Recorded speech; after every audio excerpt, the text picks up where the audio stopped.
পশ্চিমবঙ্গের স্রষ্টা ভারত কেশরী ডক্টর শ্যামাপ্রসাদ মুখার্জির 125তম জন্ম জয়ন্তীতে ইতিমধ্যে 6 জুলাই পশ্চিমবঙ্গ সরকারের পক্ষ থেকে এবং ভারত সরকারের সংস্কৃতি মন্ত্রকের যৌথ প্রচেষ্টায় আমরা এই বর্ষব্যাপী কর্মসূচির শুভ সূচনা করেছি।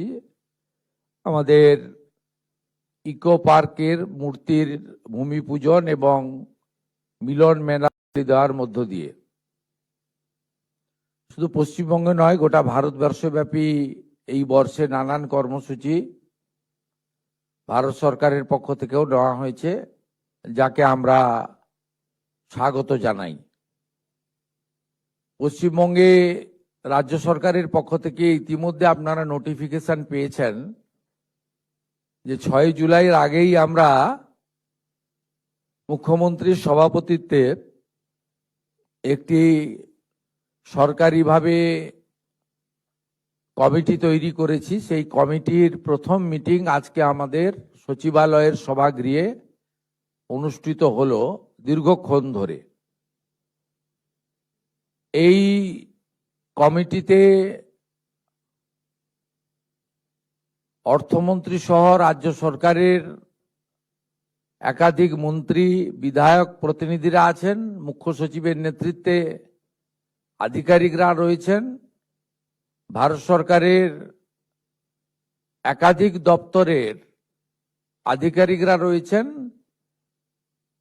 এছাড়াও ডক্টর শ্যামাপ্রসাদ মুখার্জির স্মৃতি বিজড়িত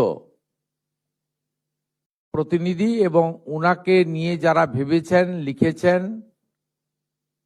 এমন বেশ কিছু চিন্তাশীল ব্যক্তিগণের উপস্থিতিতে এই মিটিং আমরা শেষ করলাম।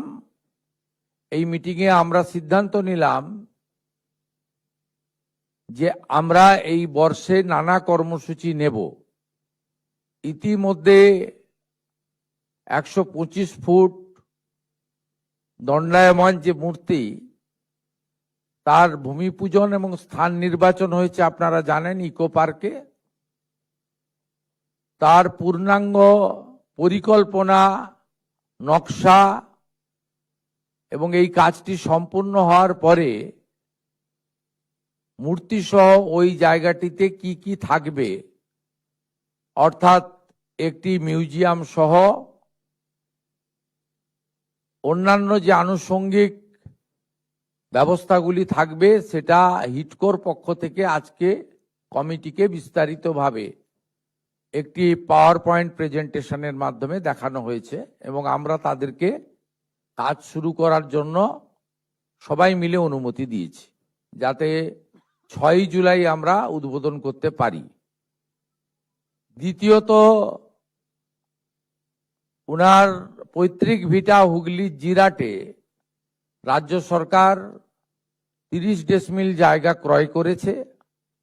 ওই জায়গাতে দুটি পরিকল্পনার প্রস্তাব এবং অনুমোদন করেছে কমিটি। একটি স্যার আশুতোষ মুখার্জির নামাঙ্কিত লাইব্রেরিকে পুনর্নির্মাণ এবং তাকে আধুনিক মানের তৈরি করা, আর তার সাথে একটি সংগ্রহশালা নির্মাণ করা। এর বাইরে আরো দুটি সিদ্ধান্ত এখানে হয়েছে।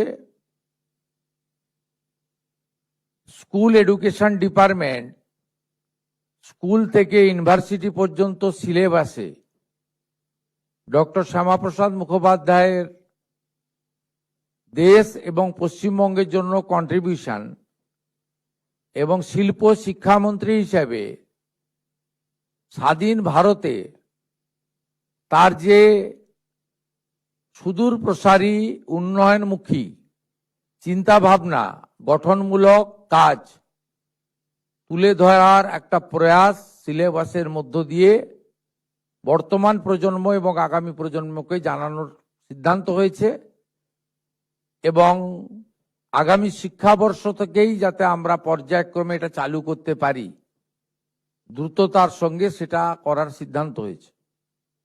চতুর্থত, বই প্রকাশ করার সিদ্ধান্ত হয়েছে, পুস্তক। তাতে ডক্টর শ্যামাপ্রসাদ মুখার্জি যে প্রতিষ্ঠানের সঙ্গে নিজে যুক্ত ছিলেন, রামকৃষ্ণ মিশনের একটি প্রতিষ্ঠান, সেই প্রতিষ্ঠান ইতিমধ্যে প্রাক্তন রাজ্যপাল সম্মানীয় তথাগত রায় মহোদয়ের প্রচেষ্টায় একটি বই ইতিমধ্যে তারা প্রস্তুতি নিয়েছেন মুদ্রণ করার জন্য। আমরা তাদের অনুরোধ করেছি ওই বইটি কমিটির পক্ষ থেকে আমরা মুদ্রিত করতে চাই, প্রকাশিত করতে চাই তাদের সাথে নিয়ে। এই বিষয়ে তারা কয়েকদিনের মধ্যে আমাদেরকে তাদের মতামত জানাবেন, আমরা তার অপেক্ষায় থাকলাম। এর বাইরেও আমরা এই বর্ষে একটি পূর্ণাঙ্গ পুস্তিকা প্রকাশের জন্য কমিটি তৈরি করার সিদ্ধান্ত নিয়েছি। পশ্চিমবঙ্গ সরকারের মাস এডুকেশন এবং লাইব্রেরি দপ্তরকে এর নোডাল করা হয়েছে। সদস্যদের মধ্য থেকে যারা ইচ্ছুক তারা প্রতিনিধিত্ব করবেন এবং আমরা এই বর্ষে একটি পূর্ণাঙ্গ পুস্তক বাংলা এবং ইংরেজিতে প্রকাশ করার সিদ্ধান্ত নিয়েছি। প্রাথমিকভাবে এই সিদ্ধান্তগুলো হয়েছে এবং আমরা এমনভাবে এই বর্ষকে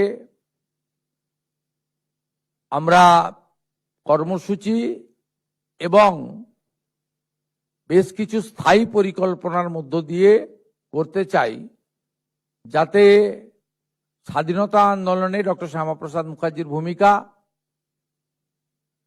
পশ্চিমবঙ্গ সৃষ্টি করার ক্ষেত্রে ডক্টর শ্যামাপ্রসাদ মুখার্জির ভূমিকা, পরবর্তীকালে শিল্প শিক্ষামন্ত্রী হিসেবে তার ভূমিকা এবং কাশ্মীরের ক্ষেত্রে তার যে উল্লেখযোগ্য ভূমিকা, পরবর্তীকালে তার যে আত্মবলিদান এবং কেন আজও তার চিন্তা ভাবনা প্রাসঙ্গিক, নতুন প্রজন্মের কাছে দেশপ্রেম, জাতীয়তাবাদ, রাষ্ট্র সর্বোপরি, এক ভারত শ্রেষ্ঠ ভারত এবং 2047 মাননীয় প্রধানমন্ত্রীর নেতৃত্বে বিকশিত ভারতে ডক্টর শ্যামাপ্রসাদ মুখার্জির ভাবনার প্রকাশ ঘটুক, এটাই আমাদের এই বর্ষের মূল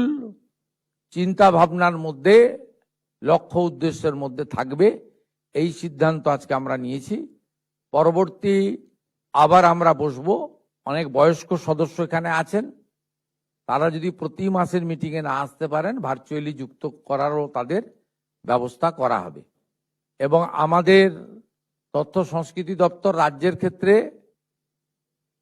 পাবলিক অর্থাৎ জনগণের কাছ থেকে মতামত প্রকাশের জন্য একটি পোর্টালও চালু করবে, যে তারা বিভিন্ন প্রতিষ্ঠান, বিভিন্ন ব্যক্তি, বিভিন্ন সংগঠন তারাও যদি কোনো প্রস্তাব দিতে পারে, সে প্রস্তাবও একটা নির্দিষ্ট টাইম দিয়ে 15 দিন বা 30 দিন টাইম দিয়ে প্রস্তাব সংগ্রহ করার জন্য উদ্যোগ গ্রহণ করা হবে। এই বিষয়গুলি আমরা জানালাম আপনাদের মাধ্যমে পশ্চিমবঙ্গবাসীকে।